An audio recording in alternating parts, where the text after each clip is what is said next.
Did you know that 51% of representatives support the passing of the H.R. 1 Act while 49% opposed it? Today my purpose is to persuade you to support the passing of the H.R. 1 for the People Act. I have previous experience with researching H.R. 1 and giving accurate information about it. I feel I have sufficient information to help you guys persuade you to support the passing of the H.R. 1 for the People Act. I know most of you are divided over the passing of this bill. After today, I believe that I will have provided you with enough information to help you understand why the bill should be passed. I will begin by explaining the problem, then cover its causes, and end by offering a solution. With our roadmap in place, let's begin with the problem. The problem is some people oppose the passing of the H.R. 1 for the People Act. For example, 39% of Republicans opposed it. According to a poll done in April 2021 by Equal Citizens, a nonprofit organization founded by Harvard Law professor Lawrence Lessig, 43% of Republicans support H.R. 1 while 39% oppose it. Another example is a coalition letter signed by over 130 organizations opposing the passing of the H.R. 1 Act. According to People United for Privacy, a nonprofit and nonpartisan organization group that works to protect the rights of individuals, 130 organizations wrote a letter of opposition towards the H.R. 1 Act. Together, these two examples show that although there is support for the bill, some people and organizations still oppose it. With the problem in mind, let's look at its causes.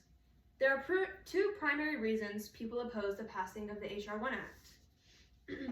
The first reason comes from believing that it would impose unnecessary, unwise, and unconstitutional mandates. According to the Heritage Foundation, an organization supported by more than 500,000 members, said in their February 1st, 2019 article, "The facts about H.R. 1, the For the People Act of 2019, H.R. 1 would transfer the right to draw congressional districts from state legislators to independent commissions whose members are unaccountable to voters. In other words, H.R. 1 would prevent the drawing of congressional maps in the states." However, H.R. 1 would implement laws to prevent partisan gerrymandering in states, which has weakened the voting power of many voters by creating political maps. According to Michael Lee, former lawyer for Baker Botts LLP in Dallas and author of a widely cited blog, said in his 5 Ways H.R. 1 would transform redistricting article on June 19, 2019, with Brennan Center for Justice, H.R. 1 would give voters an important advantage by creating the first ban against partisan gerrymandering in federal statutory law. In other words, H.R. 1 would help to prevent maps drawn by certain parties. The second reason comes from believing H.R. 1 would restrict non-profit political organizations. According to Sarah Swan, former reporter for the USA Today network, sent her the 3 main reasons conservatives oppose H.R. 1 article on June 16, 2021, with the fulcrum, the campaign finance portion of the bill includes provisions that would impose stronger and broader disclosure requirements on political advocacy groups. In other words, this bill would impinge on the privacy of donors when it comes to political causes. However, H.R. 1 will implement a voluntary matching program for congressional and presidential races to amplify the voices of average Americans.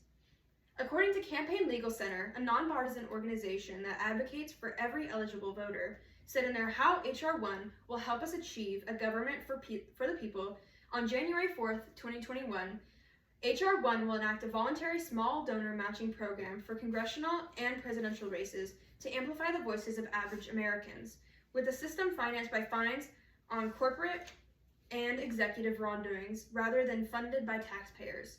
In other words, H.R. 1 would give the people a voice without them needing to pay for it. With causes covered, let's move on to my solution. My solution to support the passing of the H.R. 1 for the People Act offers 2 primary benefits.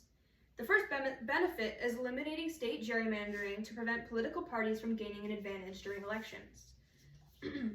According to Emily Moon, former publicist for the Herald Times, said in her The Democrats' Voting Rights Bill Could End Partisan Gerrymandering, Republicans Won't Let That Happen article on March 10, 2019, with Pacific Standard, H.R. 1 would take this even further, transferring the nonpartisan commission's authority to draw congressional districts from legislators.